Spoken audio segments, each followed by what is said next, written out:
Cheers. This is Ben Hart. I'm coming at you today with another rant.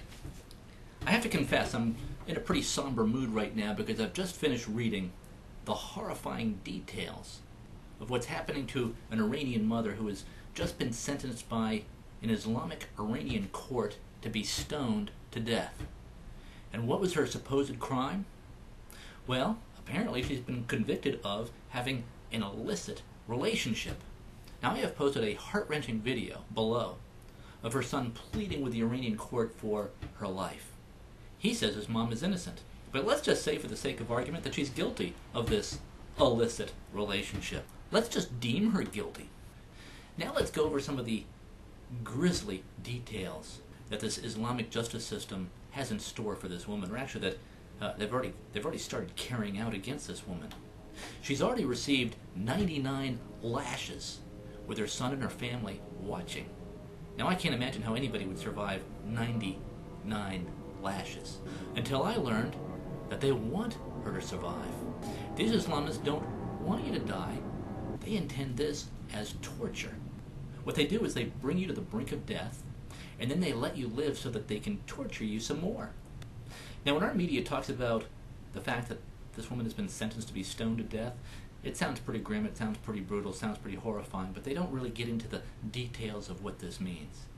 Now that image, of course, is horrific enough, but the image that you might get from hearing that somebody's going to be stoned to death is you get hit in the head with a rock and go unconscious, and that's pretty much it. But that's not it at all.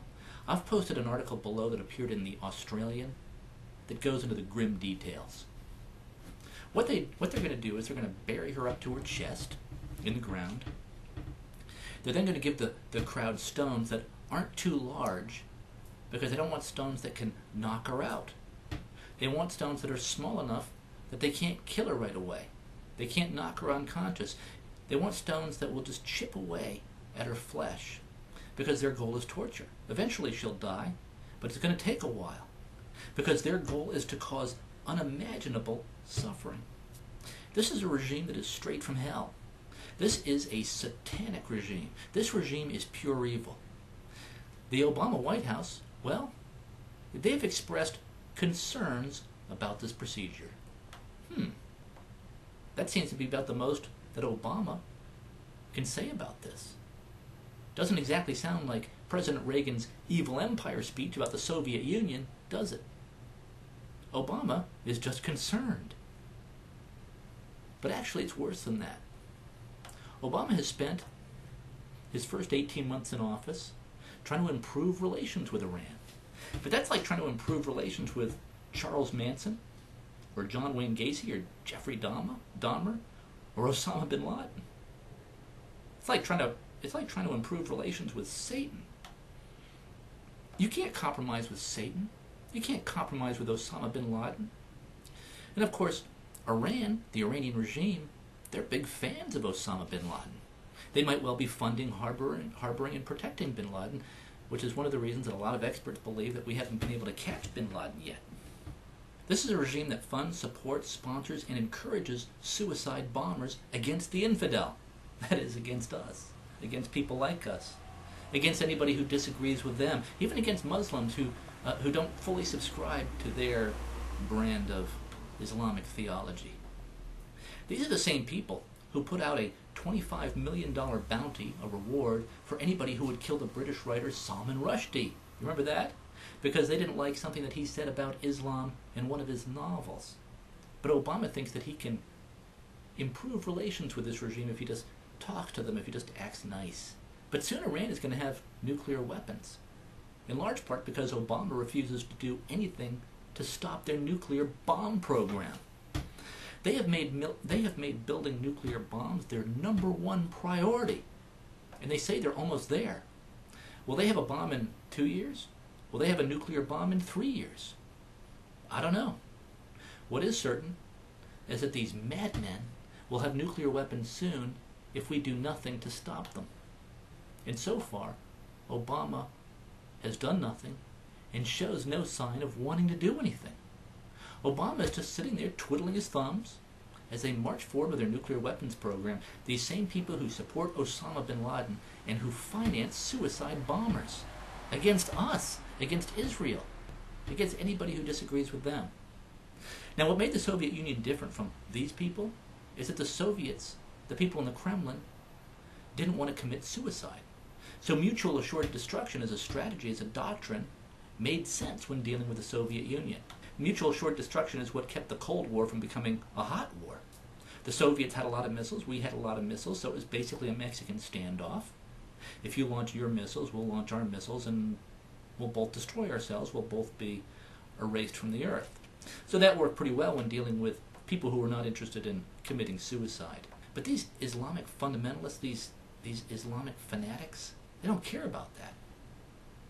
In fact, if they died a suicide bomb attack, they go on to get 70 virgins in heaven. And by the way, what does that mean? Do these 70 virgins, when they get to heaven, do they stay virgins or do they stop being virgins? It's not clear.